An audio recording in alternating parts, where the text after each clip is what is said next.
નમસ્કાર મિત્રો, welcome to my channel GPSC સાથી. હું નિર્મલ પટેલ આપ સર્વેનું હાર્દિક સ્વાગત કરું છું. ફર્સ્ટ ઓફ ઓલ તો આપણે આવનારી તમામ સ્પર્ધાત્મક પરીક્ષાઓ માટે બેસ્ટ ઓફ લક.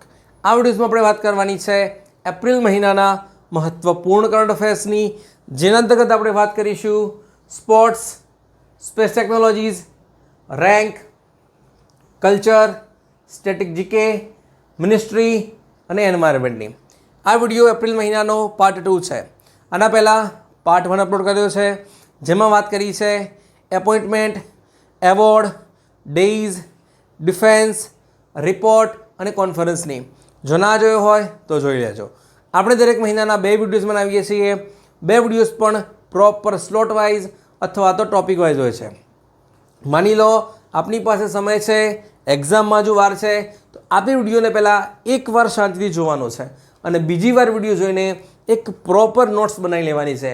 નોટ્સ હું તમને એટલા માટે પ્રિફર કરું છું કે જો આપે કરંટ અફેર્સની એક પ્રોપર નોટ્સ બનાવેલી હશે તો આપને એક્ઝામ સમયે ઓછા સમયની અંદર ક્વિક રિવાઇઝ થઈ જશે. માની લો એક્ઝામ નજીકમાં છે તો આપણી વિડીયોને એકવાર શાંતિથી જોવાનો છે. વિડીયોના વચ્ચે આપણે બીજી કોઈ જ વાત નહીં હોય, માત્ર એક્ઝામ ઓરિએન્ટેડ ઇન્ફોર્મેશનની ચર્ચા હશે, બીજી કોઈ જ ફાલતુ વાત નહીં હોય. આશા રાખું કે આપની વિડીયો જરૂરથી પસંદ આવશે તો વિડીયોને લાઇક કરજો, આપના મિત્રો સાથે શેર કરજો, ચેનલને જો હજુ સુધી સબસ્ક્રાઈબ ના કરી હોય કરી લેજો, નોટિફિકેશન બેલ પણ કરજો જેથી નેક્સ્ટ વિડીયો નોટિફિકેશન મળી જાય. અને આપનો કોઈ પણ ડાઉટ હોય કમેન્ટ કરી દેજો, હું તમને એનો આન્સર આપી દઈશ. ઓકે, યુટ્યુબની અંદર જે રિઝોલ્યુશન છે એ બાય ડિફોલ્ટ 240 પિક્સલ હોય છે, તેથી જે આપને જે બોર્ડ પર લખેલું છે એ ક્લિયર નહીં દેખાય. તો એક રિક્વેસ્ટ છે, જે રિઝોલ્યુશન છે યુટ્યુબની અંદર એ 720 અથવા તો એનાથી પ્લસ કરી દેજો તો આપને જે બોર્ડ પર લખેલું છે એ ક્લિયર દેખાઈ જશે. બીજી ઇન્ફોર્મેશન કે હમણાં જ 1.5-2 મહિનાની અંદર જેટલી પણ એક્ઝામ લેવાઈ છે, ચાહે યુપીએસસી હોય, જીપીએસસી ક્લાસ 1-2 હોય, PSI, RMC junior clerk, GMC અને છેલ્લે લેવાઈ છે સીસી મેઇન્સ અને હાઈકોર્ટ બેલીફની એક્ઝામ. દરેક એક્ઝામની અંદર વિડીયોઝમાંથી ક્વેશ્ચન હતા. ઓકે, તો આશા રાખીએ કે આવનારી એક્ઝામની અંદર પણ તમને વિડીયોઝમાંથી ક્વેશ્ચન મળી રહે. બરાબર છે? ચલો વધારે સમય નથી બગાડતા, વિડીયોની શરૂઆત કરીએ. નંબર 1 છે સ્પોર્ટ્સ, એમાં છે હોકી એશિયા કપ. ઓકે, કયો છે? Hockey Asia cup. પણ કોનો છે? મેન્સનો છે. ઓકે, એડિશન કેટલામું છે? 12મા નંબરનું. કેટલામું એડિશન છે? 12મા નંબરનું. પણ કોનો છે? મેન્સનો. મેન્સનો યોજાશે બિહારની અંદર. ક્યાં યોજાશે? બિહારની અંદર, રાજગીરની અંદર. ઓકે, પણ જો ફિમેલ પૂછાય તો ફિમેલનો યોજાશે ચાઇનાની અંદર. આઈ રિપીટ, હોકી એશિયા કપ છે એ જો મેન્સ પૂછાય છે તમને, ઓકે, એટલે કે જે પુરુષોનો છે એ યોજાશે ભારતની અંદર, એટલે કે બિહારની અંદર. શોર્ટમાં લખો છો. ઓકે, અને જો મહિલાઓનો પૂછાય તો એમાં જવાબ આવશે તમારો ચાઇના. ઓકે, ચાઇનાની અંદર ક્યાં? હંગઝાઉની અંદર. ઓકે, હવે માની લો કે જે હોકી એશિયા કપ છે એ કોઈ પણ જીતી જાય છે. ઓકે, તો એ ડાયરેક્ટ ક્વોલિફાય કોના માટે કરશે? એ ક્વોલિફાય હશે FIH હોકી વર્લ્ડ કપ 2026, એટલે કે આવતા વર્ષે યોજાવાનો છે. એના ક્વોલિફાઈના ભાગરૂપે આ હોકી વર્લ્ડ કપને જોવામાં આવે છે. એટલે કે એશિયા કપ છે એ ક્વોલિફાઈ રાઉન્ડ છે FIH hockey world cup 2026નો.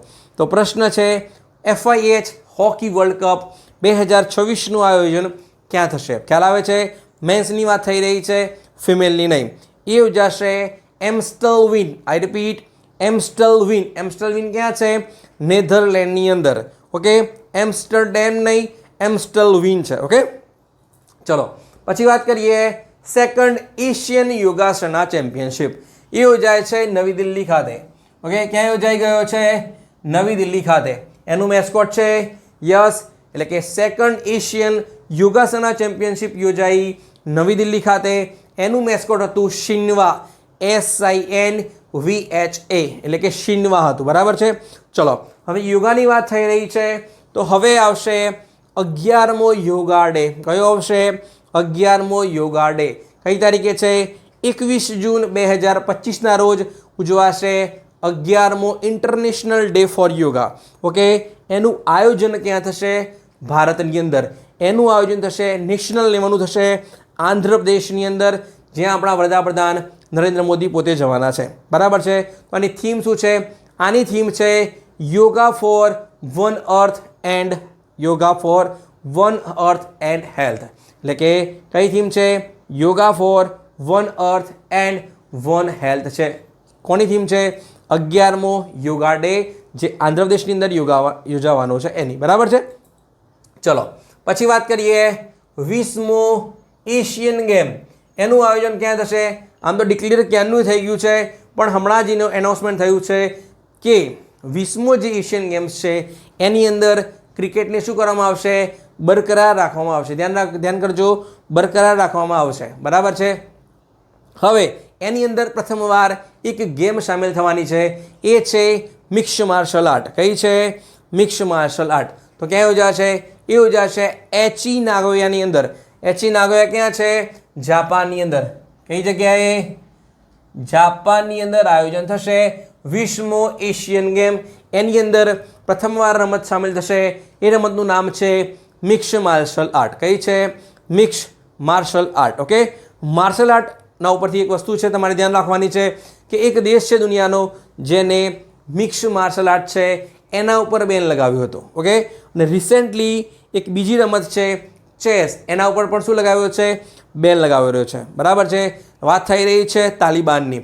Taliban એવું કહી રહ્યા છે કે શરિયા જે કાનૂન છે એની અંદર જે ચેસ છે એની અંદર શું છે? એક જુગાર તરીકે જોવામાં આવે છે. એટલા માટે આપણે અફઘાનિસ્તાનની અંદર શું કરીએ છીએ? ચેસને પ્રતિબંધ કરી છે. કઈ રમતને?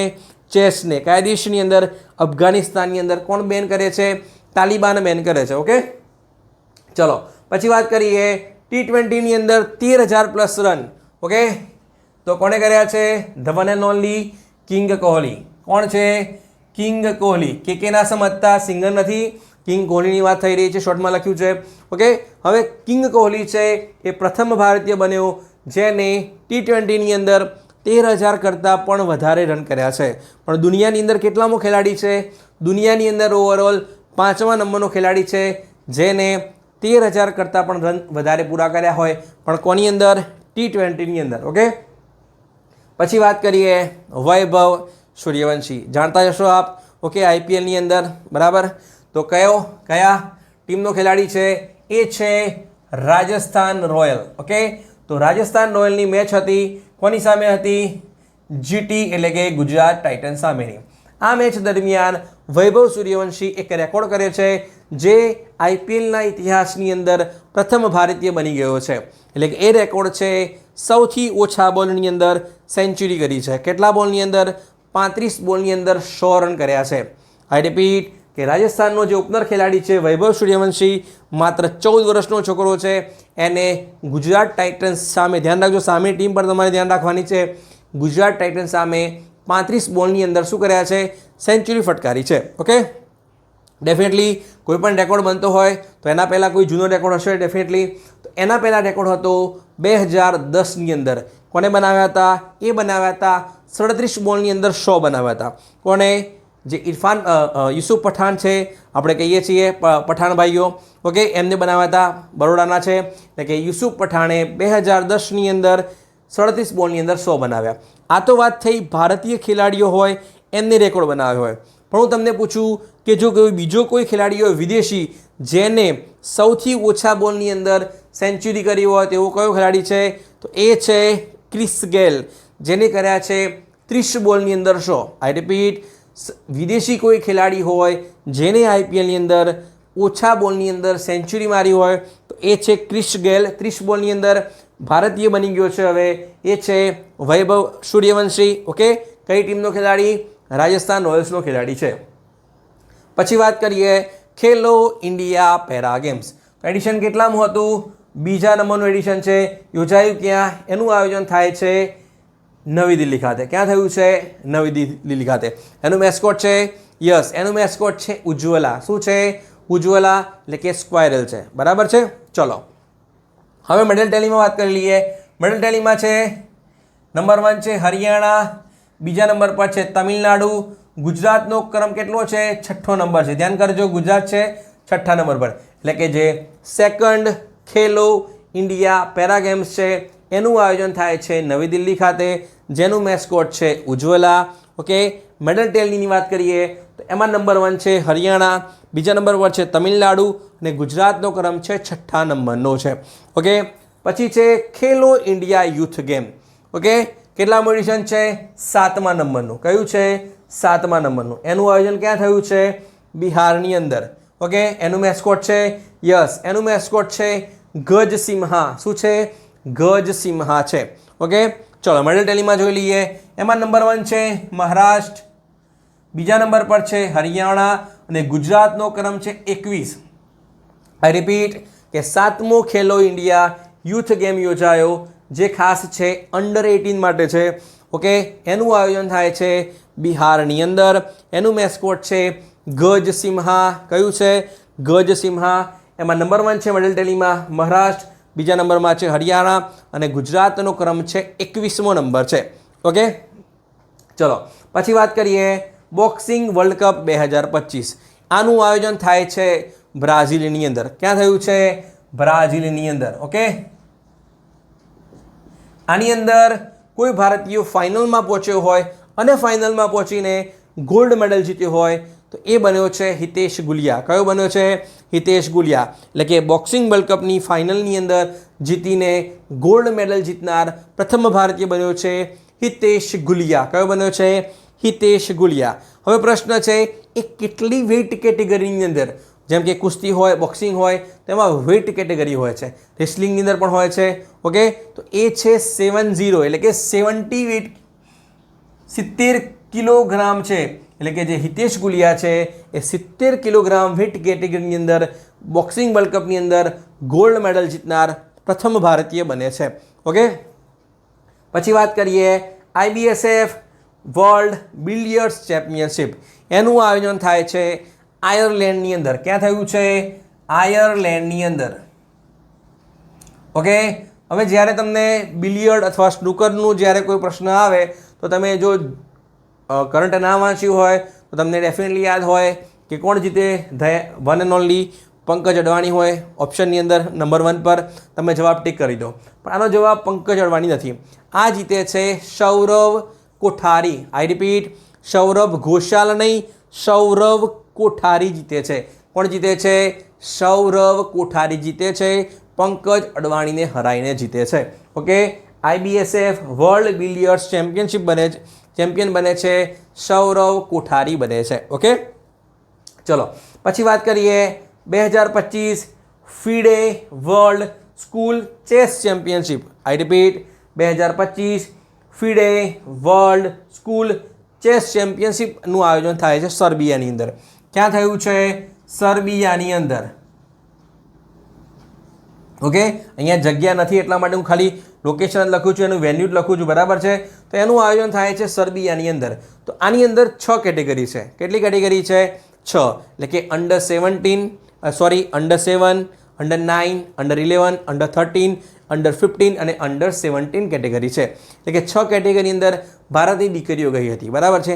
એમાં તમારે ખાસ ધ્યાન રાખવાનું છે કે અંડર 7 કેટેગરીની અંદર, એટલે કે 7 વર્ષની ઓછી ઉંમરની જે દીકરી છે, ગુજરાતની દીકરી છે, એ વર્લ્ડ ચેમ્પિયન બને છે. આઈ રિપીટ, અંડર 7 કેટેગરી એટલે કે 7 વર્ષની ઓછી ઉંમરની કેટેગરીની અંદર ગુજરાતની દીકરી છે એ વર્લ્ડ ચેમ્પિયન બને છે, એટલે કે ગોલ્ડ મેડલ જીતે છે, જેનું નામ છે પ્રજ્ઞિકા વાકા. શું નામ છે? પ્રજ્ઞિકા વાકા.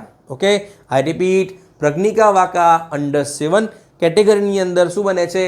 વર્લ્ડ ચેમ્પિયન બને છે અથવા તો શું બને છે? ગોલ્ડ મેડલ જીતે છે. ઓકે, ચલો પછી વાત કરીએ FIDE women's world chess championship. I repeat, FIDE women's world chess ચેમ્પિયનશિપનું આયોજન થાય છે ચાઇનાની અંદર. ક્યાં થયું છે? ચાઇનાની અંદર. ઓકે, ચલો આ કોને જીત્યું? આ જીત્યું છે ચાઇનાની જ ખેલાડીએ, એટલે કે જુ વેન્જુને જીત્યું છે. ઓકે, તો આપણા માટે કેમ મહત્વની છે? કેમ કે આ ટાઇટલ જીત્યું છે જે ચાઇનાની ખેલાડી છે જુ વેન્જુને 5મી વાર જીત્યું છે. કેટલામી વાર? 5મી વાર ટાઇટલ જીત્યું છે. કોનું title? FIDE women's world chess ચેમ્પિયનશિપનું. ઓકે, તો કંઈ ખાસ છે? યસ, ડેફિનેટલી ખાસ છે. કેમ કે 5 વખત ટાઇટલ જીતનારી દુનિયાની 4થી મહિલા બની છે. I repeat, Ju Wenjun FIDE women's world championship title જીતનાર 5 વખત ટાઇટલ જીતનાર ચોથી મહિલા બની છે. આના પહેલાં 3 મહિલાઓએ જ આ સિદ્ધિ હાંસલ કરી છે. એમાંની જે 2 મહિલાઓ છે એને 5 વાર જીતી રાખ્યા છે અને એક મહિલા છે એ છે વેરા મેન્ચિક. શું નામ છે? વેરા મેન્ચિક છે. એને જીત્યું છે 8 વાર જીત્યું છે. તો ડેફિનેટલી જુ એન્જિન જોડે હજુ ઘણો સમય છે. એ આવનારા સમયની અંદર દુનિયાની પ્રથમ મહિલા બની જશે જેને શું જીત્યા હશે? ફિડે વુમન્સ વર્લ્ડ ચેમ્પિયનશિપના ટાઇટલ સૌથી વધુ વાર જીત્યા હશે. બરાબર છે, કારણ કે 8નો રેકોર્ડ તોડવાનો છે. 5 ઓલરેડી જીતી ગઈ છે. આવનારા 5 વર્ષની અંદર આ રેકોર્ડ કાયમ કરી લેશે. બરાબર છે. પછી વાત કરીએ વર્લ્ડ સ્ક્વોશ ચેમ્પિયનશિપ. એનું આયોજન થયું છે અમેરિકાની અંદર. ક્યાં થયું છે? અમેરિકાની અંદર, એટલે કે યુએસએની અંદર થયું છે. પછી વાત કરીએ કબડ્ડી વર્લ્ડ કપ. પણ કોનો છે? મહિલાઓનો છે. ધ્યાન કરજો, કબડ્ડી વર્લ્ડ કપ છે ફિમેલનો છે, એટલે કે મહિલાઓનો છે, જેનું આયોજન થશે બિહારની અંદર. ક્યાં થશે? બિહારની અંદર. હવે હું તમને કહું કે જે કબડ્ડી વર્લ્ડ કપ છે જે મહિલાઓનો છે એનું આયોજન કોણ કરશે? એનું આયોજન કરશે ઇન્ટરનેશનલ કબડ્ડી ફેડરેશન કરશે. કોણ કરશે? ઇન્ટરનેશનલ કબડ્ડી ફેડરેશન કરશે. એડિશન કેટલામું છે? 2જા નંબરનું. પહેલું પણ છે, યોજાયું હશે, હમણાં જ યોજાયું? ના, છેલ્લે યોજાયું હતું 2012ની અંદર. ક્યારે યોજાયું છે? 2012ની અંદર. એ પણ યોજાયું હતું બિહારની અંદર જ યોજાયું હતું. બરાબર છે. પછી વાત કરીએ કોમનવેલ્થ ગેમ્સ 2030. ઓકે, તો 2022નો યોજાયો હતો બર્મિંગહામની અંદર. 26માં યોજાશે ગ્લાસગો એટલે કે સ્કોટલેન્ડની અંદર. હવે વાત થઈ રહી છે 30ની વાત થઈ રહી છે. કયો છે? Commonwealth games 2030. તો આને આયોજન કરવા માટે આપણે બીડ લગાવી છે કે આપણે ભારતની અંદર આપણે દાવેદારી નોંધાવી છે. જે રીતે ઓલિમ્પિક્સ 2036 માટે આપણે અમદાવાદની આપણે પસંદગી ઉતારી છે કે અમે અમદાવાદમાં આયોજન કરવા માટે તૈયાર છીએ. એ જ રીતે આપણે કોમનવેલ્થ ગેમ્સ 2030ની બીડ પણ લગાવી દીધી છે કે અમે આયોજન કરવા માટે તૈયાર છીએ. બરાબર છે. પછી વાત કરીએ Asian football confederation Asian cup. I repeat, Asian football confederation Asian cup 2031નું આયોજન પણ આપણે બીડ લગાવી દીધી છે. એટલે કે આપણું જે ઓલ ઇન્ડિયા ફૂટબોલ ફેડરેશન છે એને પણ આવેદન કરી દીધું છે કે અમે હોસ્ટ કરવા માટે તૈયાર છીએ. એટલે કે એએફસી એશિયા કપ 2031 માટે. બરાબર.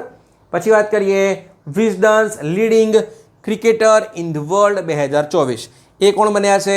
એ બન્યા છે બુમરાહ. આઈ રિપીટ, બુમરાહ, જસપ્રીત બુમરાહ છે. અને મહિલાઓમાં પૂછાય તો એ છે સ્મૃતિ મંધાના. એટલે કે જે Wisden's leading cricketer in the world જે 2025 છે એમાં મેન્સ કેટેગરીમાં છે જસપ્રીત બુમરાહ અને ફિમેલ કેટેગરીમાં છે સ્મૃતિ મંધાના છે. ઓકે, પછી વાત કરીએ લોરિયસ વર્લ્ડ સ્પોર્ટ્સ એવોર્ડ 2025. ઓકે, એટલે કે 2024ની અંદર કયો એવો ખેલાડી છે જેનું સ્પોર્ટ્સ ક્ષેત્રે પ્રદર્શન છે એ ઉત્કૃષ્ટ છે. ઓકે, એટલે જે સ્પોર્ટ્સના ક્ષેત્રે જે કોઈ એવોર્ડ હોય જે સર્વોચ્ચ ગણાતો હોય તો એને કહેવામાં આવે છે લોરિયસ વર્લ્ડ સ્પોર્ટ્સ એવોર્ડ. એમાં તમારે 3 કેટેગરી ધ્યાન રાખવાની છે. કઈ કઈ છે? એ છે સ્પોર્ટ્સમેન, સ્પોર્ટ્સ વુમેન અને breakthrough award. I repeat, sportsman, sportswoman અને બ્રેક થ્રુ એવોર્ડ. મેનમાં જોઈ લઈએ. મેનમાં જીતે છે મોન્ડો ડુપ્લાન્ટિસ. કોણ જીતે છે? મોન્ડો ડુપ્લાન્ટિસ. રમત કઈ છે? Pole vault. ખેલાડી કયા દેશનો છે? એ છે સ્વીડનનો ખેલાડી છે. આ તો વાત થઈ મેન્સની વાત થઈ. ફિમેલ્સમાં જીતે છે સિમોન બાઇલ્સ. કોણ જીતે છે? સિમોન બાઇલ્સ. એ કઈ ખેલાડી છે? જિમ્નાસ્ટની ખેલાડી છે. દેશ પૂછાય તો અમેરિકાની છે.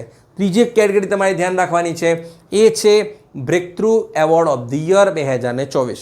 એ બને છે ફૂટબોલનો ખેલાડી છે, સ્પેનનો ખેલાડી છે. એ છે લામિન યમલ. કોણ છે? લામિન યમલ છે. આ 3 તમારે ધ્યાન રાખવાના છે, વધારે ધ્યાન રાખવાના થતા નથી. બરાબર છે. હવે વાત કરીએ સ્પેસ ટેકનોલોજીઝ. એમાં નંબર 1 છે ગૈયા. તાજેતરમાં ચર્ચામાં રહેલ જે ગૈયા છે એ શું છે? એ છે એ સ્પેસ ઓબ્ઝર્વેટરી છે. શું છે? સ્પેસ ઓબ્ઝર્વેટરી છે. તો વર્ષ 2013ની અંદર યુરોપિયન સ્પેસ એજન્સી, આઈ રિપીટ, વર્ષ 2013ની અંદર જે યુરોપિયન સ્પેસ એજન્સી છે એ લોન્ચ કરે છે ગૈયા.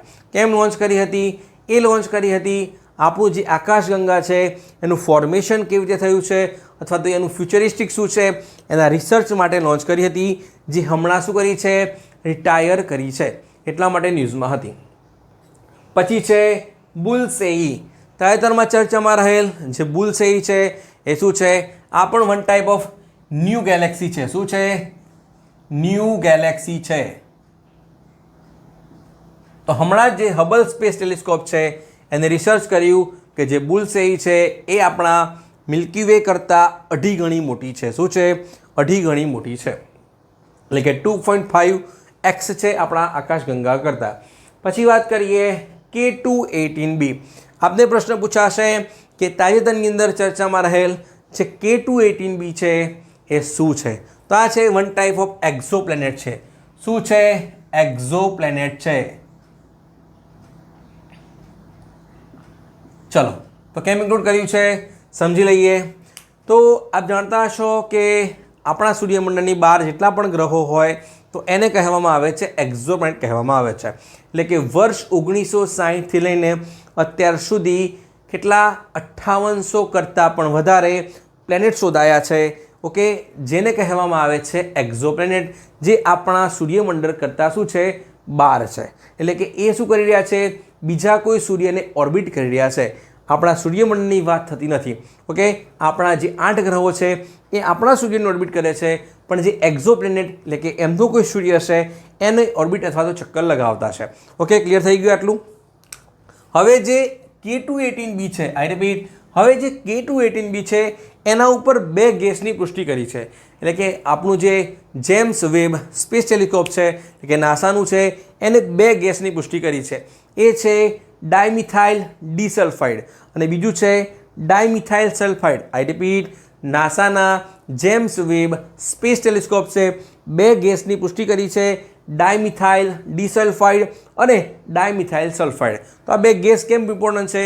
કેમ કે આ 2 ગેસ એ જ 2 ગેસ છે જે પૃથ્વી ઉપર લિવિંગ ઓર્ગેનિઝમ એટલે કે જે સજીવો છે એ શું કરે છે, બહાર કાઢી રહ્યા છે. અને એમાંય ખાસ કરીને એલ્ગે શું કરે છે, આ 2 ગેસને શું કરે છે, શ્વાસોશ્વાસ દરમિયાન બહાર કાઢતું હોય છે. ઓકે, હવે આ 2 ગેસની પુષ્ટિ થઈ છે K2-18b ઉપર. એટલે કે સંભવ છે કે જે K2-18b જે એક્સોપ્લેનેટ છે એના ઉપર પણ જીવનની શક્યતાઓ રહેલી છે. ખ્યાલ આવી ગયો? ઓકે, કયા 2 ગેસ છે? ડાયમિથાઇલ સલ્ફાઇડ અને ડાયમિથાઇલ ડિસલ્ફાઇડ. કયા એક્સોપ્લેનેટ પર? K2-18b. ઓકે, ચલો. પછી છે ક્યુરિયોસિટી. આ પણ મિશન છે, નાસાનું મિશન છે. કોના માટે છે? માર્સ માટે છે, એટલે કે મંગળ માટેનું છે. ઓકે, ક્યાંનું લોન્ચ કરેલું છે? પણ હમણાં જ ક્યુરિયોસિટીએ એક ડેટા આપ્યો કે જે મંગળ છે એના ઉપર સિડેરાઇટ છે. શું છે? સિડેરાઇટ છે, એટલે કે one type of carbonate mineral છે. આઈ રિપીટ કે જે ક્યુરિયોસિટી રોવર છે જે મંગળ પર છે એને એવું રિસર્ચ કર્યું કે જે મંગળ છે એના ઉપર સિડેરાઇટની મોજૂદગી છે, એટલે કે one type of carbonate mineral છે. તો આના ઉપરથી એવું કહી શકાય કે હજારો કરોડો વર્ષો પહેલાં જે મંગળ છે એના ઉપર એક સમયે જીવન શક્ય હોય એવું વાતાવરણ હોઈ શકે છે. અત્યારની વાત નથી, હજારો કરોડો વર્ષો પહેલાં એવું શક્ય હોઈ શકે છે કે મંગળ છે એના ઉપર જીવન શક્ય હોય એવું વાતાવરણ હોઈ શકે છે. ઓકે, પછી વાત કરીએ આર્ટેમિસ એકોર્ડ. ઓકે, તો શું છે? તો વર્ષ 2020ની અંદર ઓક્ટોબર મહિનાની અંદર નાસા લોન્ચ કરે છે one type of space agreement launch કરે છે જેને કહેવામાં આવે છે આર્ટેમિસ એકોર્ડ. એટલે કે આર્ટેમિસ એકોર્ડ એક જાતનું એગ્રીમેન્ટ છે, નોન બાઇન્ડિંગ છે. ધ્યાન કરજો. ઓકે, બંધન કરતા નથી, નોન બાઇન્ડિંગ છે. ઓકે, જેનું ભારત પણ સભ્ય છે. 2023માં ભારત જોડાયું હતું. બરાબર છે? તો શેના માટે છે? એટલે કે જેટલા પણ દેશો આમાં જોડાશે એ શું કરશે? સ્પેસ જે એક્સપ્લોરેશન છે અથવા તો જે આઉટર સ્પેસની અંદર કંઈ મિશન કરવાનું હશે એમાં શું કરવાનું છે? આપણે કોઓપરેશન સાથે મિશન કરીશું, એકબીજાને સહકાર આપશું. બરાબર છે? અને ઉપયોગ કઈ રીતે કરશું? આપણે નોન મિલિટરી યુઝ કરવાનો છે. એટલે કે જે આઉટર સ્પેસ છે એનો ઉપયોગ શું કરવાનો છે? કોઓપરેશન સાથે કરવાનો છે અને નોન મિલિટરી યુઝ કરવાનો છે. ઓકે, તો ચર્ચામાં કેમ હતું કે હમણાં જ 2 દેશો નવા જોડાયા છે, એ છે 55મો દેશ બન્યો છે અને બીજો બન્યો છે 54મો દેશ બન્યો છે અને 55મો 54મો દેશ બન્યો છે બાંગ્લાદેશ અને 55મો બન્યો છે નોર્વે. આઈ રિપીટ, તાજેતરની અંદર કયા છે આર્ટિમિસ એકોર્ડ સાઇન કરનારો 54મો દેશ બન્યો છે બાંગ્લાદેશ અને 55મો દેશ બન્યો છે એ નોર્વે બન્યો છે. ઓકે, નાસાએ લોન્ચ ક્યારે કર્યા હતા? ઓક્ટોબર 2020ની અંદર, જેને ભારત સાઇન કરે છે 2023ની અંદર. ઓકે, ચલો પછી વાત કરીએ પ્રોજેક્ટ કૂપર. તો આ પ્રોજેક્ટ અંતર્ગત જે બ્લુ ઓરિજિન છે અથવા તો જે એમેઝોન છે, કોણ છે? એમેઝોનનો પ્રોજેક્ટ છે પ્રોજેક્ટ કૂપર. આપ જાણતા છો કે દુનિયાની અંદર જ્યારે બ્રોડબેન્ડની સર્વિસની વાત હોય ત્યારે એલોન મસ્કની જે કંપની છે સ્પેસએક્સ એ ટોપ પર હોય, તો એને કોમ્પિટિશન આપવા માટે એમેઝોને લોન્ચ કર્યું છે પ્રોજેક્ટ કૂપર.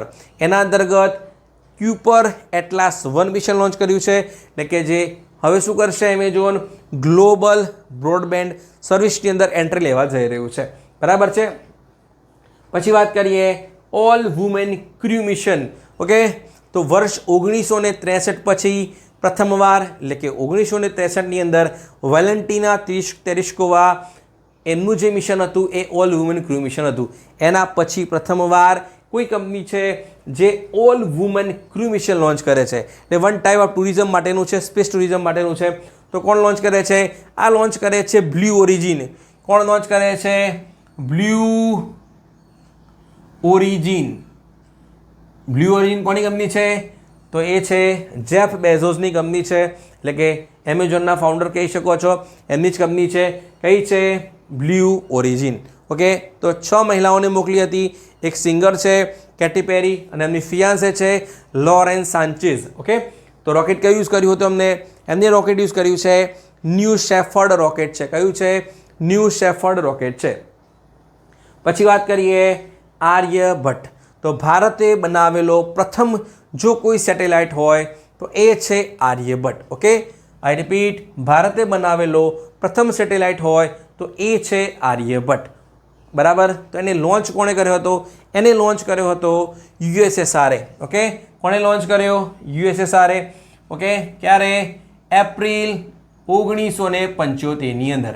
આઈ રિપીટ, એપ્રિલ 1975ની અંદર ભારતે બનાવેલો પ્રથમ સેટેલાઇટ છે જેને લોન્ચ કરે છે યુએસએસઆરે લોન્ચ કર્યો હતો. ઓકે, હવે વાત કરીએ ભારતે બનાવેલો ને ભારતે જ લોન્ચ કરેલો કોઈ સેટેલાઇટ હોય તો એ છે રોહિણી. કયો છે? રોહિણી. આપ રોહિણી પણ કહી શકો છો. એને લોન્ચ કરે છે SLV-3 દ્વારા લોન્ચ કર્યો હતો આપણે. એટલે કે ભારતે જ બનાવેલો હોય ને ભારતે ઇસરોએ જ લોન્ચ કર્યો હોય એ પ્રથમ સેટેલાઇટ હોય તો એ છે રોહિણી, જેને લોન્ચ કર્યો હતો આપણે SLV-3 આપણું વ્હીકલ હતું એના દ્વારા. ઓકે, પછી વાત કરીએ નિસાર. આનું ફૂલ ફોર્મ તમારે ધ્યાન રાખવાનું છે કે NASA ISRO synthetic aperture radar. I repeat, NASA ISRO synthetic aperture radar. એટલે કે આપણા ઇસરોના જે ચેરમેન છે વી નારાયણને એમને કીધું છે કે આ મહિનાની અંદર, એટલે કે જૂન મહિનાની અંદર આપણે શું કરી શકીએ છીએ? લોન્ચ કરી શકીએ છીએ. એટલે કે નાસા અને ઇસરોનું શું છે? જોઈન્ટ મિશન છે, એટલે કે અર્થ ઓબ્ઝર્વેશન સેટેલાઇટ છે. શું છે? One type of earth observation satellite છે. ઓકે, તો કયું રોકેટ લઈ જશે? એને લઈ જશે રોકેટ છે GSLV F-16. આ તમને પૂછાશે. કયું રોકેટ છે? GSLV F-16 રોકેટ અંતર્ગત શું લોન્ચ કરવામાં આવશે? નિસાર સેટેલાઇટ લોન્ચ કરવામાં આવશે. ઓકે, પછી છે થર્ડ લોન્ચ પેડ. તાજેતરની અંદર જે આપણું જે કેબિનેટ છે એને થર્ડ લોન્ચ પેડ બનાવવા માટે મંજૂરી આપી છે. ઓકે, તો ઓલરેડી 2 આપણી પાસે લોન્ચ પેડ છે. એ છે Satish Dhawan space centre Sriharikota, Nellore district, આંધ્રપ્રદેશની અંદર છે. ઓકે, તો આપ જાણતા હશો કે ભારત પાસે અલગ અલગ જે લોન્ચ વ્હીકલ હોય છે, જેમ કે SLV થઈ ગયું છે, PSLV છે, SSLV છે, GSLV છે, LVM-3 સુધીનું છે. એટલે કે જે GSLV MK3 છે એનું જ નામ છે LVM-3 છે. ઓકે, હવે વાત કરીએ જે ત્રીજું લોન્ચ પેડ છે. બરાબર છે. હવે જેટલા પણ લોન્ચ વ્હીકલ હતા એમની જે કેપેસિટી હોય અથવા તો જેમની હાઇટ હોય એ અલગ અલગ હશે. બરાબર છે.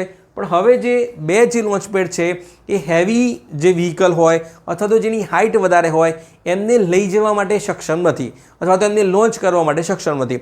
ડેફિનેટલી આપણે સ્પેસએક્સનો યુઝ કરવો પડે છે, બરાબર છે. જેમ કે હમણાં જીસેટ લોન્ચ કરવાનો તો આપણે સ્પેસએક્સ દ્વારા લોન્ચ કર્યો હતો. આપણે બીજા કોઈ પર ડિપેન્ડ ના રહેવું પડે, આપણી પોતાની પાસે જ આવી ફેસિલિટી હોય. એના માટે આપણે શું કરીશું, હવે હેવી સેટેલાઇટ અથવા તો હેવી રોકેટને લોન્ચ કરવા માટે ત્રીજા લોન્ચપેડની જરૂર છે. કયાની? ત્રીજાની જરૂર છે. ઓકે, તો એ ક્યાં એસ્ટાબ્લિશ કરવામાં આવશે? એ કરવામાં આવશે સતીશ ધવન સ્પેસ સેન્ટર શ્રીહરિકોટાની અંદર. ઓકે, આ તો વાત થઈ ગઈ તમને કોઈ હાઇટવાળા હોય અથવા તો કોઈ હેવી વેઇટવાળા હોય સેટેલાઇટ તો એની, બરાબર છે. પણ માની લો કે કોઈ 500 કિલોગ્રામ કરતાં ઓછા વજનના સેટેલાઇટ છે, એને આપણે લોન્ચ કરવા છે, તો આ ત્રણમાંથી કરીશું તો ના. એના માટે અલગથી બને છે કઈ જગ્યાએ? કુલાશેખરાપટ્ટિનમ, થુથુકુડી, તમિલનાડુની અંદર. આઈ રિપીટ કે જો લાઇટ વેટ સેટેલાઇટ હોય 500 કિલોગ્રામ કરતાં ઓછા, એના માટે પણ લોન્ચપેડ બનાવી રહ્યું છે આપણે ઇસરો. ઓકે, કઈ જગ્યાએ? કુલાશેખરાપટ્ટિનમ, થુથુકુડી, તમિલનાડુની અંદર. ઓકે, કન્ફ્યુઝ ના થતા. ચલો રેન્કમાં વાત કરીએ. એમાં નંબર 1 છે ઇન્ડિયા ટી એક્સપોર્ટ. ઓકે, તો ડેટા આપે છે ટી બોર્ડ ઓફ ઇન્ડિયા. કોને આપ્યું છે? ટી બોર્ડ ઓફ ઇન્ડિયા, જેનું હેડક્વાર્ટર છે કોલકાતાની અંદર. કઈ જગ્યાએ? કોલકાતાની અંદર. એટલે કે વર્ષ 2024ની અંદર, ધ્યાન કરજો ફાઇનાન્શિયલ યરની વાત નથી. ઓકે, વાત છે જાન્યુઆરીથી લઈને ડિસેમ્બર સુધીની. ઓકે, એન્યુઅલ વર્ષની વાત થઈ રહી છે. તો એમાં જે ટી એક્સપોર્ટ છે એમાં આપણે શ્રીલંકાને પછાડીને બીજા નંબર પર આવી ગયા છીએ. કઈ જગ્યાએ? બીજા નંબર પર. ઓકે, ત્રીજા નંબર પર કોણ છે? શ્રીલંકા છે. હવે તમને પૂછાય કે તાઇવાનની અંદર ચર્ચામાં રહેલ જે ટી એક્સપોર્ટ છે એમાં દુનિયાનો નંબર 1 દેશ કયો છે? ઓકે, તો તમે માર્ક કરશો ચાઇના ઓફિશિયલી, બરાબર છે. પણ જ્યારે તમે ઓલ ઇન્ડિયા રેડિયોની વેબસાઇટ જોશો અથવા તો જે ઇકોનોમિક ટાઈમ્સ છે એનો ડેટા તમે રિફર કરશો, વર્ષ 2024ની જ વાત થઈ રહી છે પર્ટિક્યુલર. ઓકે, તેમાં તમે માર્ક કરશો કિન્યા. શું માર્ક કરશો? કિન્યા. ઓકે, આ તમે વિચાર્યું પણ ના હોય એવો દેશ છે, કેમ કે જોયું ના હોય તો આપણને એવું લાગે કે ચાઇના કરતું હોય છે દરેક જગ્યાએ. આમ તો ઓફિશિયલી જે પ્રોડક્શન છે અને એક્સપોર્ટ છે એમાં નંબર 1 પણ તમે ગૂગલમાં જોશો તો ચાઇના જ બતાવશે. પણ વાત થઈ રહી છે all India radio economics times newspaper છે અને વર્ષ કયું છે? 2024 છે. ઓકે, ધ્યાન કરજો, બરાબર છે. ચલો પછી વાત કરીએ ફિસ્કલ હેલ્થ ઇન્ડેક્સ. તો આ કોણ આપે છે? આ આપ્યો છે નીતિ આયોગે. આઈ રિપીટ કે જે ફિસ્કલ હેલ્થ ઇન્ડેક્સ છે એ ડેટા આપ્યો છે નીતિ આયોગે આપેલો છે, બરાબર છે. તો શેના માટેનો છે? એટલે કે ભારતનો જે જીડીપી છે એની અંદર જે ભારતના જે રાજ્યો છે એ કેટલો વિકાસ કરી રહ્યા છે એ દર્શાવતો સૂચકાંક છે. એટલે કે કયું રાજ્ય છે એ ભારતના જીડીપીની અંદર અથવા તો વિકાસની અંદર કેટલો ફાળો આપે છે એ દર્શાવતો સૂચકાંક છે, જેને કહેવામાં આવે છે ફિસ્કલ હેલ્થ ઇન્ડેક્સ, જે આપે છે નીતિ આયોગ આપે છે, બરાબર છે. એમાં 4 કેટેગરી છે. આઈ રિપીટ, કેટલી કેટેગરી છે? 4 છે. કઈ છે? એચીવર, ફ્રન્ટ રનર, પરફોર્મર અને એસ્પિરેશનલ. 4 કેટેગરીમાં એચીવર તમારે ધ્યાન રાખવાના છે, કેમ કે ગુજરાતનો ક્રમ એચીવરમાં છે. પણ કયો છે જોઈ લઈએ. એમાં નંબર 1 સ્ટેટ છે ઓડિશા. કયું છે? ઓડિશા. બીજા નંબર પર છે છત્તીસગઢ, ત્રીજા નંબર પર છે ગોવા, ચોથામાં ઝારખંડ અને પાંચમામાં છે ગુજરાત છે. આઈ રિપીટ કે ફિસ્કલ હેલ્થ ઇન્ડેક્સ આપે છે નીતિ આયોગ, જે મેજર 18 સ્ટેટ છે એનો આપેલો છે. એમાં એચીવર કેટેગરીની અંદર નંબર 1 છે ઓડિશા, બીજામાં છત્તીસગઢ, ત્રીજામાં ગોવા, ચોથામાં ઝારખંડ અને પાંચમા ક્રમે છે એ આપણું ગુજરાત છે. ઓકે, બીજા તમારે ધ્યાન નથી રાખવાના, હા ખાલી કેટેગરી તમારે ધ્યાન રાખવાની છે. પછી છે પંચાયત એડવાન્સમેન્ટ ઇન્ડેક્સ 2024. તાઇવાનની અંદર પ્રથમવાર જ જે મિનિસ્ટ્રી ઓફ પંચાયતી રાજ છે એને ઇન્ડેક્સ આપ્યો છે. તો શું કહે છે કે ભારતની અંદર જેટલી પણ પંચાયતો છે, આમ તો 2.5 લાખ કરતાં પણ વધારે પંચાયતો છે. તો આમને એક ક્રાઇટેરિયા અથવા તો પેરામીટર આપ્યા હતા કે સસ્ટેનેબલ ડેવલપમેન્ટ ગોલના આધારે 9 થીમો આપી હતી કે આ થીમો ઉપર આપણે શું કરવાનું છે? પંચાયતોનું મૂલ્યાંકન કરવાનું છે. ઓકે, તો એમાં પણ કેટેગરી છે, જેમાં હમણાં ફિસ્કલ હેલ્થ ઇન્ડેક્સમાં કીધી પ્રમાણે કઈ છે? એચીવર, ફ્રન્ટ રનર, પરફોર્મર, એસ્પાયરન્ટ છે, આમાં એસ્પિરેશનલ નથી, એસ્પાયરન્ટ છે. અને 5મા નંબરની ખાલી એડ કરી છે આમાં, એ છે બિગિનર. ઓકે, એચીવરમાં કોઈ પણ નથી. ફ્રન્ટ રનરમાં છે એમાં નંબર 1 પર છીએ આપણે. કોણ છીએ? એટલે કે ગુજરાત છે. અને બીજા નંબર પર છે તેલંગાણા છે. આઈ રિપીટ, તમિલનાડુના સમજતા તેલંગાણા છે. ઓકે, ચલો નેક્સ્ટ છે world's largest clean energy generator. Okay, એટલે કે દુનિયાની અંદર એવા કયા દેશો છે કે જે સ્વચ્છ ઉર્જા છે, બરાબર છે, એનું સૌથી વધારે ઉત્પાદન કરી રહ્યા છે. જેમ કે સોલર છે, વાઇન્ડ છે, હાઇડ્રો છે, ન્યુક્લિયર છે, બાયોમાસ છે, જીઓથર્મલ છે. ઓકે, અથવા તો ન્યુક્લિયર એનર્જી છે. એમાં નંબર 1 દેશ છે એ છે ચાઇના છે. કયો છે? ચાઇના છે. બીજા નંબર પર છે અમેરિકા.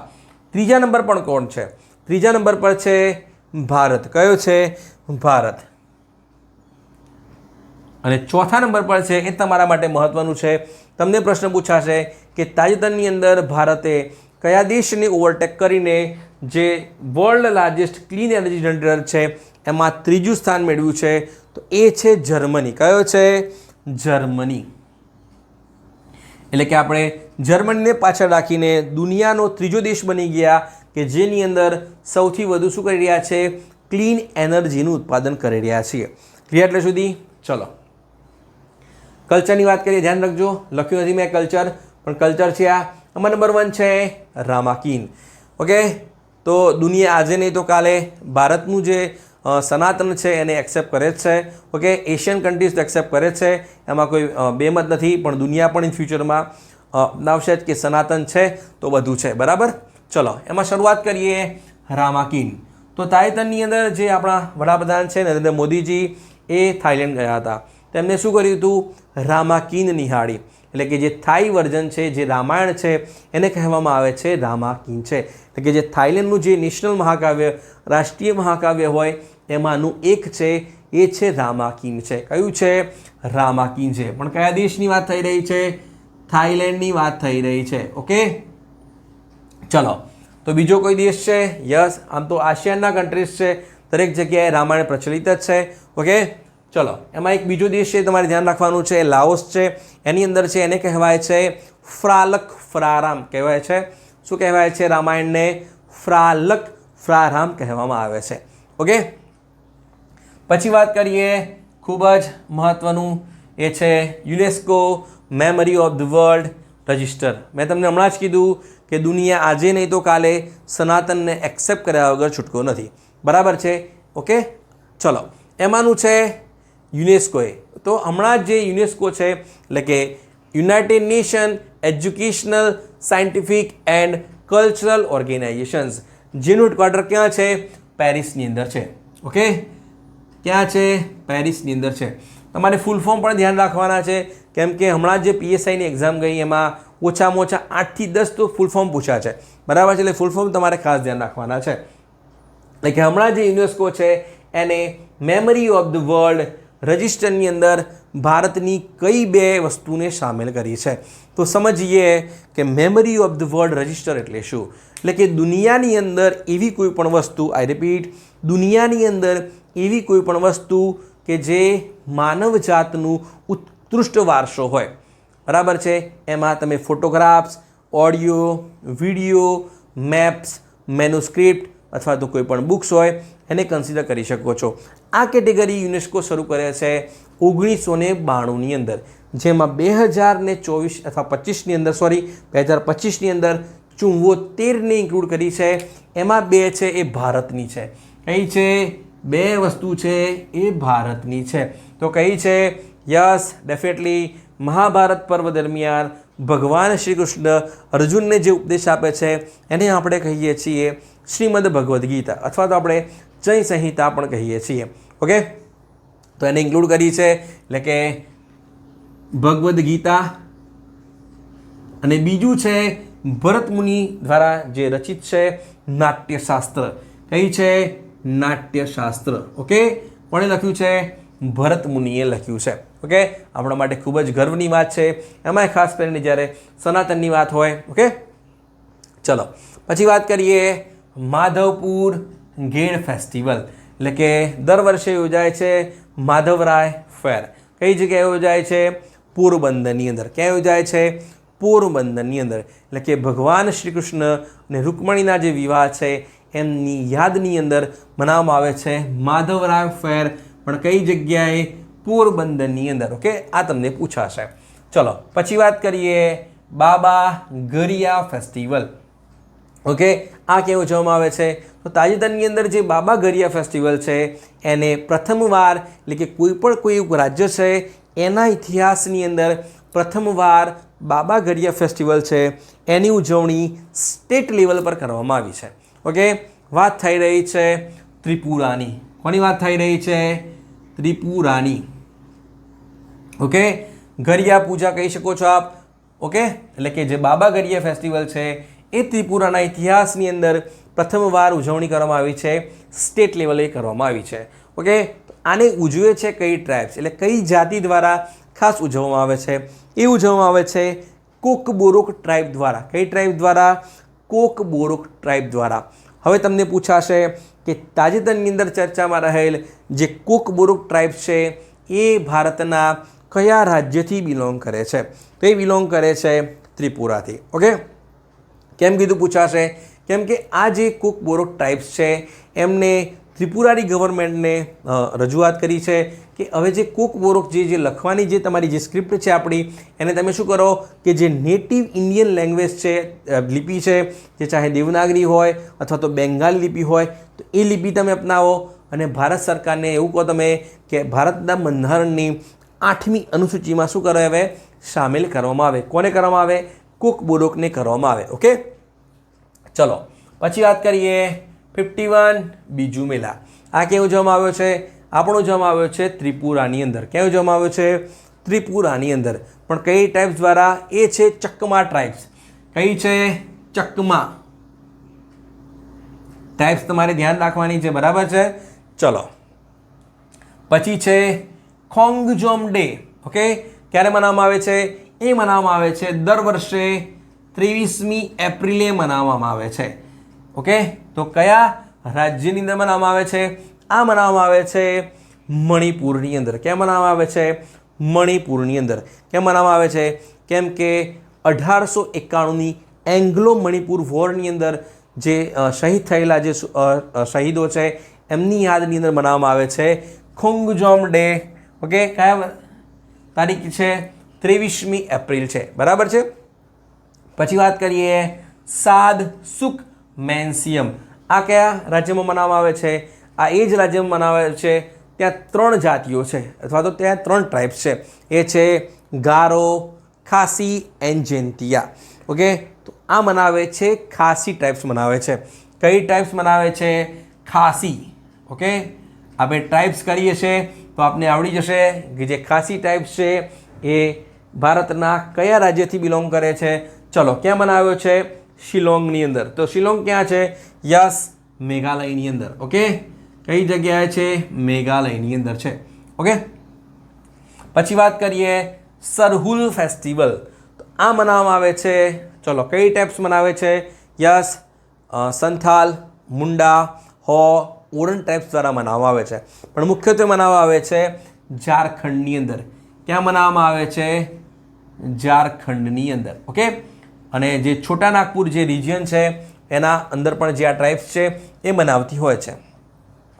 પછી છે વિરુપ્પન થિરુનલ. કયું છે? વિરુપ્પન થિરુનલ છે એ ભારતની અંદર કયા રાજ્યમાં ઉજવાતો તહેવાર છે? એ મનાવવામાં આવે છે તમિલનાડુની અંદર. કઈ જગ્યાએ? તમિલનાડુની અંદર. ઓકે, ચલો આને તમે બીજું નામ પણ કહી શકો છો. એ છે ચિથિરાઈ ફેસ્ટિવલ. કયો છે? ચિથિરાઈ ફેસ્ટિવલ. એનું જ બીજું નામ છે વિરુપ્પન થિરુનલ. એટલે કે જે તમિલનાડુની અંદર મનાવવામાં આવે છે ચિથિરાઈ ફેસ્ટિવલ, એનું જ બીજું નામ છે. કયા મંદિરની અંદર? શ્રી રંગનાથ સ્વામી ટેમ્પલની અંદર. કયું મંદિર છે? શ્રી રંગનાથ સ્વામી ટેમ્પલની અંદર. ઓકે, ચલો કેટલાક સ્ટેટિકની વાત કરીએ. જીઆઈ ટેગ છે એમાં નંબર 1 છે અમલસદ ચીકુ. કયું છે? અમલસદ ચીકુને જીઆઈ ટેગ મળ્યો છે. એ ક્યાંથી બિલોંગ કરે છે? આપણું ચીકુ છે એટલે કે સાઉથ ગુજરાતનું છે, બરાબર છે? એટલે કે દક્ષિણ ગુજરાતનું ચીકુ છે. પછી છે રેન્ડિયા એટલે કે one type of hand woven fabric છે એ બિલોંગ કરે છે મેઘાલયથી. ક્યાંથી કરે છે? મેઘાલયાથી બિલોંગ કરે છે. એને પણ શું મળ્યો છે? જિયોગ્રાફિકલ ઇન્ડિકેશન ટેગ મળ્યો છે. બરાબર. પછી છે શહનાઈ. તો ક્યાંની છે? એ છે બનારસ. ક્યાંની છે? બનારસ. ઓકે. તો ઉસ્તાદ બિસ્મિલ્લા ખાન. ઓકે. શહનાઈ વાદક આબે કર્યા છે. પછી છે ભગવા પોમગ્રેનેટ. તો આ શું છે? જીઆઈ ટેગ મળ્યો છે. ના, જીઆઈ ટેગ તો ક્યારનો મળી ચૂક્યો છે. બરાબર. પણ ઇન્ક્લુડ કેમ કરી છે? કેમ કે જે ભગવા દાડમ છે એનું જે કન્સાઇનમેન્ટ છે એ પ્રથમ આપણે શું કર્યું છે? અમેરિકાને એક્સપોર્ટ કર્યું છે. આઈ રિપીટ કે જે ભગવા દાડમ છે એનું જે કન્સાઇનમેન્ટ છે અથવા તો જે એનું જે કન્ટેનર છે એ આપણે શું કર્યું છે? પ્રથમવાર મોકલ્યું છે અમેરિકાને. એટલે પહોંચી પણ ગયું છે. તો કયા સ્ટેટથી બિલોંગ કરે છે? એ કરે છે મહારાષ્ટ્રથી બિલોંગ કરે છે. ઓકે. ચલો પછી વાત કરીએ ટ્યુરિંગ ટેસ્ટ. ઓકે. ચલો, તો તાજેતરમાં ચર્ચામાં રહેલ જે ટ્યુરિંગ ટેસ્ટ છે એ શેના માટે હોય છે? તો આપ જાણતા હશો કે એઆઈનો જમાનો છે. કેટલાય જે ચેટ જીપીટી છે અથવા તો જે લામા છે, બરાબર છે, કેટલાય મોડેલ છે જે આપ જાણતા હશો. ઓકે. તો હવે જે ટ્યુરિંગ ટેસ્ટ છે એ કન્સિડર કરવાનું છે કે જે કમ્પ્યુટર છે અથવા તો જે એઆઈ મોડેલ છે એ મનુષ્યની જેમ વિચારવા માટે સક્ષમ છે કે નહીં. આઈ રિપીટ કે ટ્યુરિંગ ટેસ્ટ એના માટેનો ટેસ્ટ છે કે કમ્પ્યુટર અથવા તો જે એઆઈ મોડેલ છે એ મનુષ્યની જેમ વિચારવા માટે સક્ષમ છે કે નહીં. તો એનો ટેસ્ટ છે. એનો ટેસ્ટ પાસ કર્યો છે જીપીટી 4.5. કોને પાસ કર્યો છે? જીપીટી 4.5 અને લામા 3.1. ઓકે. જીપીટી કોનું છે? OpenAI, Sam Altman. અને લામા 3.1 કોનું છે? મેટા ઝુકરબર્ગનું છે. બરાબર છે. ચલો ધ્યાન રાખજો. પછી વાત કરીએ, ખૂબ જ અગત્યનો ક્વેશ્ચન છે, ઇન્ટરનેશનલ સોલર અલાયન્સ જેની સ્થાપના થાય છે 2015ની અંદર. કોણે કરી હતી? ભારત અને ફ્રાન્સે સાથે મળીને કરી હતી. બરાબર છે. જેનું પ્રેસિડેન્ટ છે ભારત અને કો પ્રેસિડેન્ટ કહી શકો છો, ડેપ્યુટી કહી શકો છો, એ હોય છે ફ્રાન્સ હોય છે. બરાબર છે. ચલો, એનું હેડક્વાર્ટર ક્યાં છે? ગુરુગ્રામ, હરિયાણાની અંદર. એના ડીજી કોણ છે? આશીષ ખન્ના છે, 3જા નંબરના છે. બરાબર છે. તો હવે એમાં મેમ્બર પણ ધ્યાન રાખવાનો છે અને એક આ નવું ઇન્ક્લુડ થયું છે એ છે કન્ટ્રી પાર્ટનરશિપ ફ્રેમવર્ક. આઈ રિપીટ, મેમ્બર તો તમે કરતા જ હશો. બરાબર છે. આ પણ તમારે ધ્યાન રાખવાનું છે. એ છે સીપીએફ છે. સીપીએફ એટલે કન્ટ્રી પાર્ટનરશિપ ફ્રેમવર્ક. તો પ્રશ્ન છે કે તાજેતરની અંદર ઇન્ટરનેશનલ સોલર અલાયન્સ છે એને સાઇન કરનારો, સીપીએફ સાઇન કરનારો કયો દેશ બન્યો છે? ઓકે. તો એ બન્યો છે મોરેશિયસ. આઈ રિપીટ કે મોરેશિયસે શું કર્યું છે? સીપીએફ સાઇન કર્યું છે. ઓકે.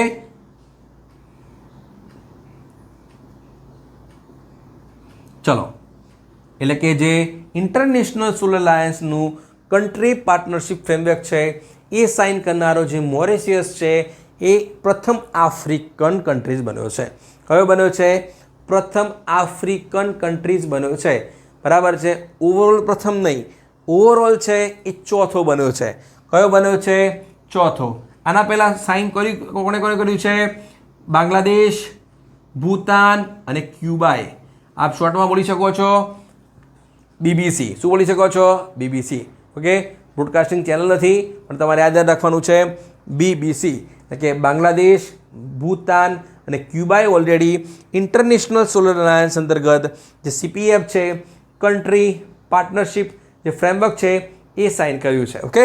ચલો, મેમ્બરની વાત કરીએ, સભ્ય કન્ટ્રીઝની વાત કરીએ તો હમણાં જ 123મો દેશ બન્યો છે. કોણ બન્યો છે?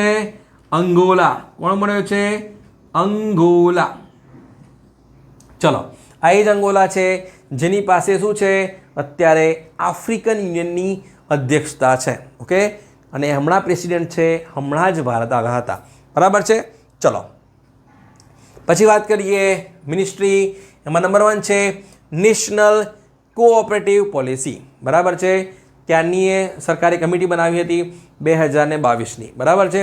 તો ડ્રાફ્ટ પોલિસી તૈયાર જ છે. ટૂંક સમયની અંદર રિપોર્ટ છે સરકારને આપી દેશે અને ભારતમાં લાગુ થશે નેશનલ કોઓપરેટિવ પોલિસી. બરાબર છે. તો કમિટી ક્યારે બનાવી? 2022ની અંદર. કેટલા સભ્ય? 47 સભ્ય. અધ્યક્ષતા કોણે કરી હતી?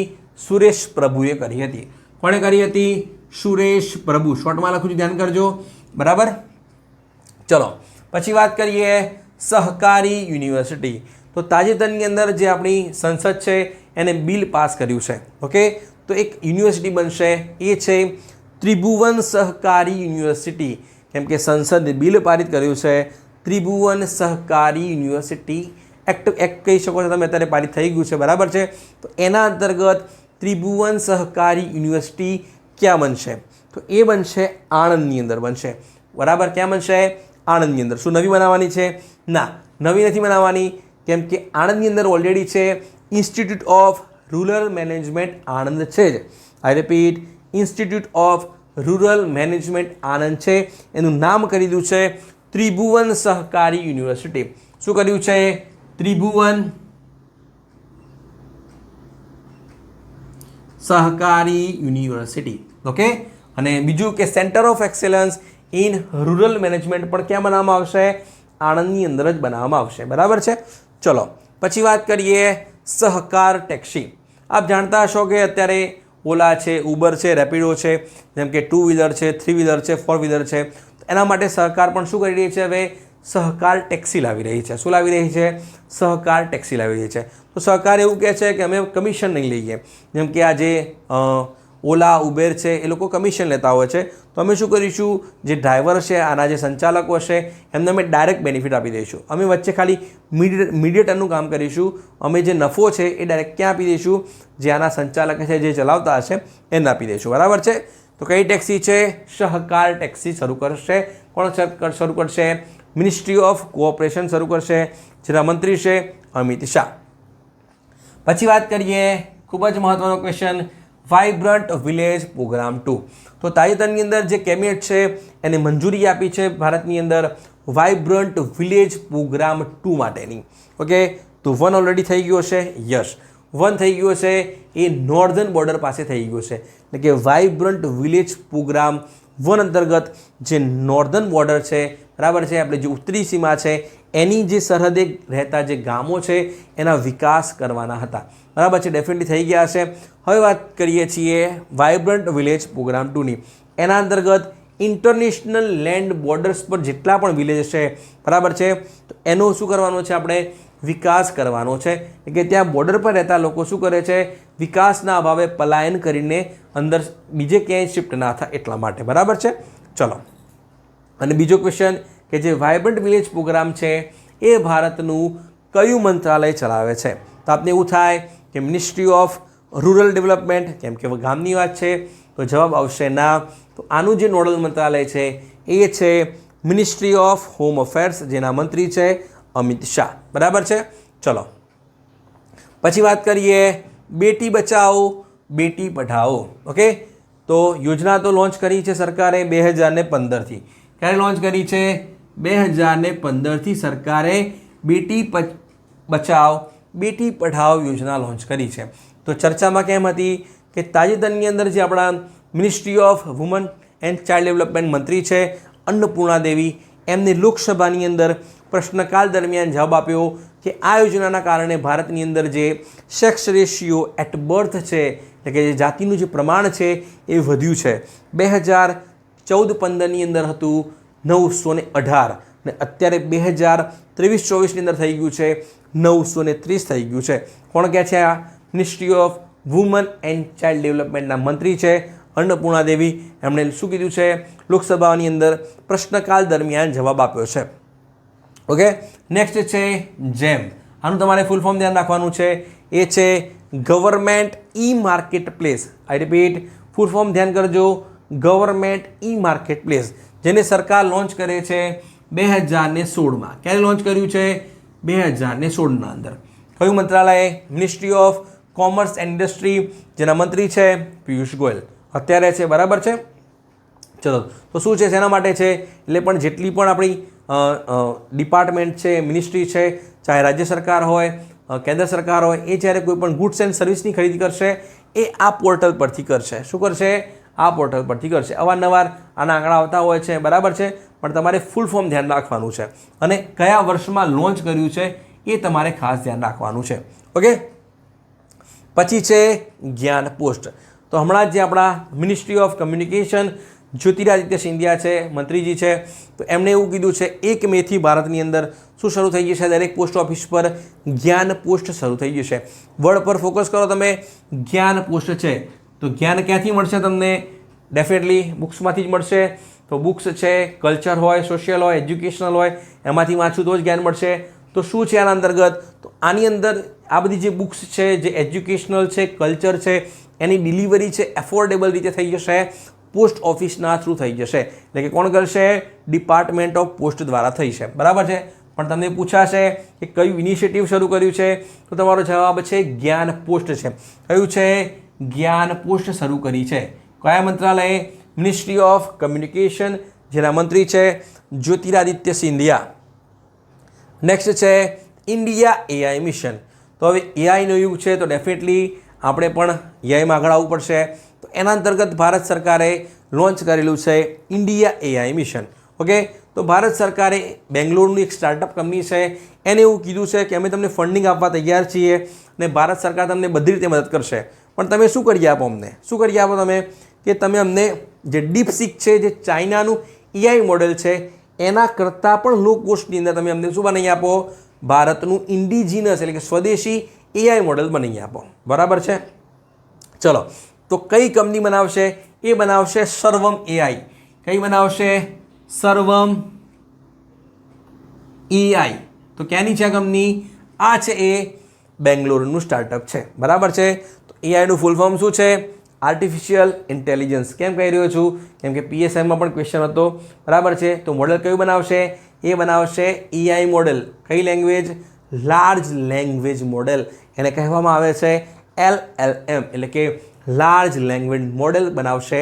પણ બનાવશે સર્વમ એઆઈ બનાવશે, જે ભારતનું પોતાનું લો કોસ્ટ સ્વદેશી મોડેલ હશે. બરાબર છે. ચલો, પછી વાત કરીએ કવચ 5.0. તો આ કોણે શરૂ કરી છે? મિનિસ્ટ્રી ઓફ રેલવે અને આ શું છે? Ministry of electronics IT. બંનેના મંત્રી કોણ છે? અશ્વિની વૈષ્ણવ. બરાબર છે, સહેમત છે. તો હવે જે મુંબઈ છે, મુંબઈની અંદર જેટલી પણ ટ્રેન દોડી રહી છે, તો એના માટે જે ઇન્ડિયન રેલવે છે એને શું કરી છે? કવચ 5.0 પ્રોવાઈડ કરશે. એટલે કે કોલિઝન ના થાય. એટલે કે જે બે ટ્રેનો છે, આપણે જોયું હશે કે ભારતની અંદર ઘણી બધી જગ્યાએ ટ્રેન શું કરતી હોય છે? કોલેપ્સ થતી હોય છે, અથડાઈ થઈ ગયો હશે. તો કવચ સિસ્ટમ એ પ્રમાણની જે ભારતની જે સ્વદેશી સિસ્ટમ છે, જેના કારણે બે ટ્રેનો છે એ શું કરશે? અથડાશે નહીં. બરાબર છે. એટલે કોલિઝન થશે નહીં. બરાબર છે. ઇન્ડિજિનસ સિસ્ટમ છે કવચ 5.0. બરાબર છે. ચલો, ટ્રેનની વાત થઈ રહી છે તો એક બીજો સ્ટેટિક છે કે ભારતની અંદર પ્રથમ ટ્રેન ક્યારે શરૂ થઈ હતી, જેની હમણાં શું મનાવવામાં આવી છે? 172મી વર્ષગાંઠ મનાવવામાં આવી છે. જેને શરૂ કરવાનું શ્રેય જાય છે ડેલહાઉસી. એ જ ડેલહાઉસી જેને ભારતમાં શું લાગુ કરી હતી? ખાલસા નીતિ લાગુ કરી હતી. બરાબર છે. આપ ઇતિહાસમાં માનતા હશો તો યસ, એ છે 16મી એપ્રિલ 1853.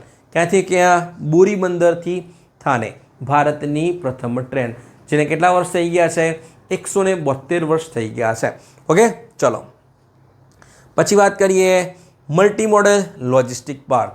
કે ભારતની અંદર જે આપણું જે ministry of port shippings and waterways છે એ શું બનાવી રહ્યું છે? મલ્ટી મોડલ લોજિસ્ટિક પાર્ક્સ બનાવી રહ્યું છે. કેમ? કેમ કે આપ જાણતા હશો કે લોજિસ્ટિક ખર્ચો જો આપણો બચી જતો હોય છે તો આપણને ઘણો બધો ફાયદો થાય છે. બરાબર છે. તે લોજિસ્ટિક ખર્ચો બચાવવા માટે સરકાર શું કરશે? હવે લોજિસ્ટિક પાર્ક બનાવે છે કે મલ્ટી મોડલ લોજિસ્ટિક પાર્ક. એટલે કે એવી જગ્યા કે જ્યાં એરવેઝ, રોડવેઝ, સીવેઝ અથવા તો જે રેલવેઝ છે ત્યાં વેરહાઉસ હોય, સ્ટોરેજ ફેસિલિટી હોય, બધું એક જ જગ્યાએ હોવું જોઈએ. તો એને કહેવામાં આવે છે મલ્ટી મોડલ લોજિસ્ટિક પાર્ક. તો ગવર્મેન્ટ એપ્રૂવ કેટલા કર્યા છે? એ કર્યા છે 32. ભારતમાં કેટલા બનાવવાના છે? ટોટલ આંકડો પૂછાય તો તમે લખશો 32. કેટલા લખશો તમે? 32 બનાવવાના છે. બરાબર છે. જે આવનારા 2 વર્ષની અંદર 5 બનીને તૈયાર થઈ જશે. કયા કયા છે? એ છે ચેન્નઈ, બેંગ્લોર, નાગપુર, ઇન્દોર અને છેલ્લે છે જોગી ગોફા. કયું છે? જોગી ગોફા છે આસામની અંદર. બરાબર. ચલો, એન્વાયરમેન્ટમાં વાત કરી લઈએ. એમાં છે 16th લાયન સેન્સસ. કઈ છે? 16મી લાયન્સ પોપ્યુલેશન એસ્ટિમેશન, જે આપણું જે જંગલ ખાતું છે, ફોરેસ્ટ ડિપાર્ટમેન્ટ છે, એને આંકડા જાહેર કર્યા છે, બરાબર. દર 5 વર્ષે કરે છે. કેટલા વર્ષે? 5 વર્ષે કરે છે. એટલે કે છેલ્લે ક્યારે થયા હતા? 2020માં. 2020ની અંદર આંકડો હતો 2020ની અંદર આંકડો હતો 674. આ ધ્યાન તમારે રાખવાનો છે, બરાબર છે. અને 2025માં જ્યારે હવે જનગણના થઈ છે, એટલે કે જે લાયન્સની જે સેન્સસ થઈ છે, એમાં આંકડો છે 891. કેટલો છે? 891. બંને આંકડા તમારે ધ્યાન રાખવાના છે. ઓકે.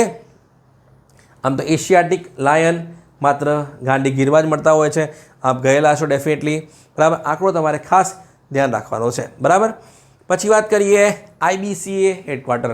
આમ તો લોન્ચ કર્યું છે એપ્રિલ 2023ની અંદર, કે પ્રોજેક્ટ ટાઈગરના 50 વર્ષ પૂરા થઈ ગયા હતા.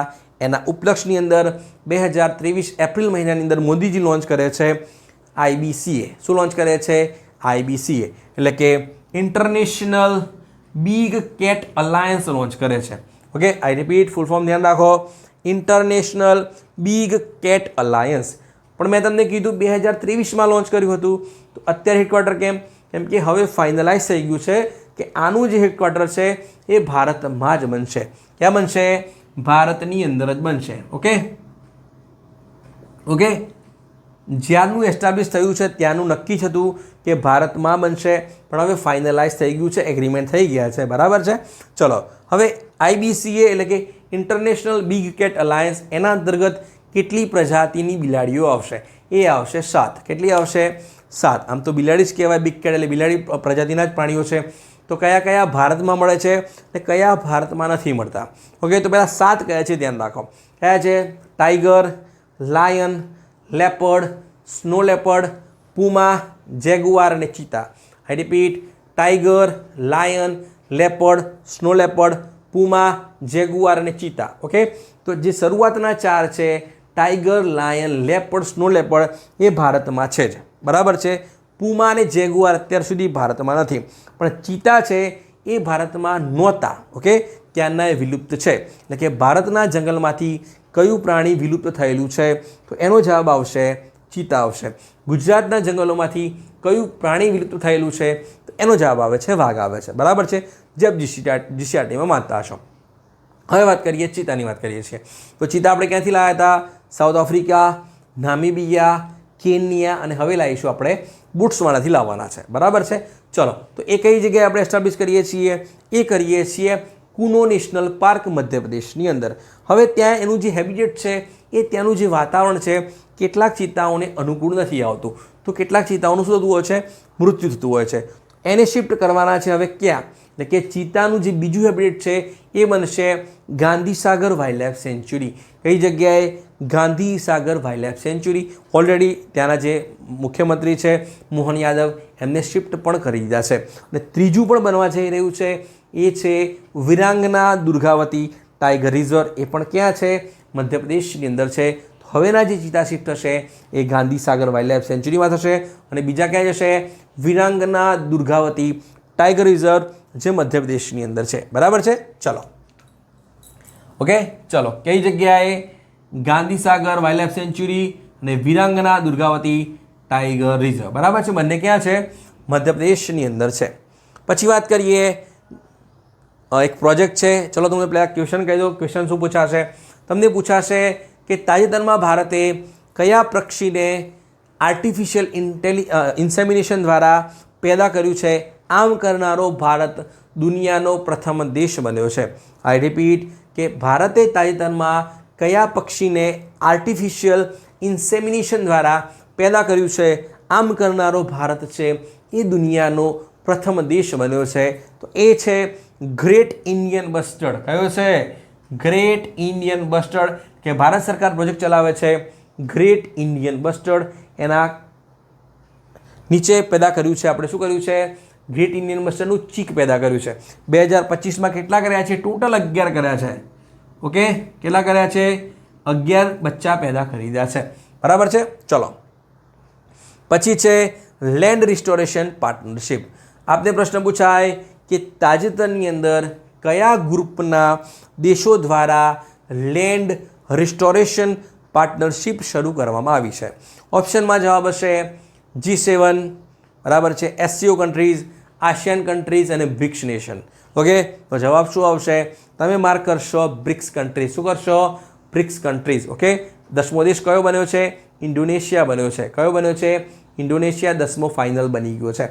બરાબર છે. ચલો, આર્જેન્ટિના જોડાયો નથી અને સાઉદી અરેબિયા છે એ વિચાર કરે છે ફાઇનલ કરીએ કે ના કરીએ, એટલા માટે મેં તમને કીધું 10મો દેશ કયો છે? ઇન્ડોનેશિયા બન્યો છે. ઓકે, ચલો, કેમ કે જે લેન્ડ જે ડિગ્રેડેશન થઈ રહ્યું છે, ડિઝર્ટિફિકેશન થઈ રહ્યું છે, અથવા તો જે એની જે સોઇલ ફર્ટિલિટી જે ગુમાવી રહી છે, તો આના ઉપર કામ કરવામાં આવશે. લેન્ડ રેસ્ટોરેશન પાર્ટનરશિપ અંતર્ગત બ્રિક્સ દેશો કરશે. બરાબર છે. ચલો, પછી છે રિવાઇવ અવર ઓશન. ઓકે, તો આ પણ ઇનિશિયેટિવ જ છે, પણ કોના માટે છે? ઓશન માટેનું છે. તો તાજેતરની અંદર જે આપણા જે ઓશન્સ છે એને બચાવવા માટે દુનિયાની અંદર કયું મિશન શરૂ કરવામાં આવ્યું છે? એ છે રિવાઇવ અવર ઓશન. બરાબર છે. ચલો, શરૂઆતમાં થશે એ માત્ર 7 દેશોમાં થશે. કેટલા દેશોમાં થશે? 7 દેશોમાં. અને સફળ થઈ ગયું તો પૂરા દુનિયાની અંદર અથવા તો ગ્લોબલની અંદર એને શરૂ કરવામાં આવશે. પછી વાત કરીએ લાર્જેસ્ટ ડિફોરેસ્ટેશન પ્રોજેક્ટ. આમ તો દુનિયા જઈ રહી છે ફોરેસ્ટેશન બાજુમાં જઈ રહી છે. આમ તો COP સમિટ આવશે, બધા વાતો કરશે કે આપણે ફોરેસ્ટેશન કરવાનું છે, પણ દુનિયાનો એક એવો દેશ છે કે જે શું કરી રહ્યો છે? લાર્જેસ્ટ ડિફોરેસ્ટેશન કરી રહ્યો છે. જંગલનું કચ્ચર ઘાણ કાઢવાની તૈયારી કરે છે. બરાબર છે. જસ્ટ ઇમેજિન એક આંકડો આપું તમને કે જે બેલ્જિયમ દેશ છે, યુરોપિયન દેશ છે બેલ્જિયમ, જેની રાજધાની છે બ્રસેલ્સ, જેની અંદર યુરોપિયન યુનિયનનું શું છે? હેડક્વાર્ટર છે. ઓકે, તો જે બેલ્જિયમ દેશ છે એની સાઇઝ જેટલું જંગલનું નિકંદન કાઢશે, કચ્ચર ઘાણ કાઢશે આ દેશ. ઓકે, તો એ જ વાત થઈ રહી છે ઇન્ડોનેશિયાની. કોની વાત થઈ રહી છે? ઇન્ડોનેશિયાની. ઓકે, ઇન્ડોનેશિયા પ્લાનિંગ કરી રહ્યું છે, તો એને કારણ આપ્યું છે કે અમે શું કરીએ છીએ? બાયોઇથેનોલ પેદા કરશું અમે, રાઈસ પેદા કરવા છે અમારે, અથવા તો અધર જે ફૂડ ક્રોપ્સ છે એ પેદા કરીશું અમે. બરાબર છે. ચલો, હવે મનશા શું છે તો એ જ જાણે. પછી વાત કરીએ ક્લાઇમેટ ચેન્જ કાઉન્સિલ. તો આપ જાણતા હશો કે United Nations framework convention on climate ચેન્જની જે COP30 છે એ નવેમ્બરમાં યોજાશે. બેલેમ શહેર એટલે કે બ્રાઝિલની અંદર યોજાશે. અધ્યક્ષતા કોની જોડે છે? બ્રાઝિલ જોડે. તો જે બ્રાઝિલ છે એક નવું ઇનિશિયેટિવ શરૂ કરવાનું છે. કયું કરવાનું છે? નવું ઇનિશિયેટિવ શરૂ કરવાનું છે, જેને કહેવાશે ક્લાઇમેટ ચેન્જ કાઉન્સિલ કહેવાશે. ઓકે, પ્રસ્તાવ કોણ રાખશે?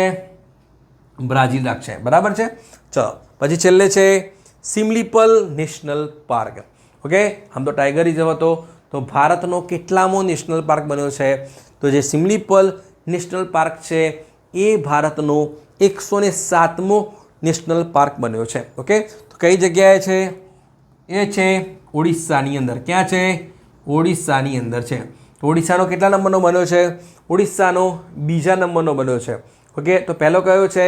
એ છે ભીતરકનિકા નેશનલ પાર્ક. એના પછી બને છે સિમલીપલ નેશનલ પાર્ક, જે ભારતનો કેટલામો છે? 107મો છે. બરાબર છે.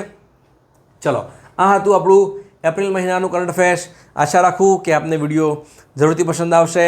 તો વિડીયોને લાઇક કરજો, આપના મિત્રો સાથે જરૂરથી શેર કરજો. ચેનલને જો સબસ્ક્રાઈબ ના કરી હોય કરી દેજો. નોટિફિકેશન બેલ પણ ઓન કરજો, જેથી નેક્સ્ટ વિડીયોની નોટિફિકેશન મળી જાય. બરાબર છે. આપનો કોઈ પણ ડાઉટ હોય કમેન્ટ કરી દેજો, હું તમને એનો આન્સર આપી દઈશ. મળીએ છીએ નવા વિડીયોઝની અંદર. જય હિન્દ, જય ભારત.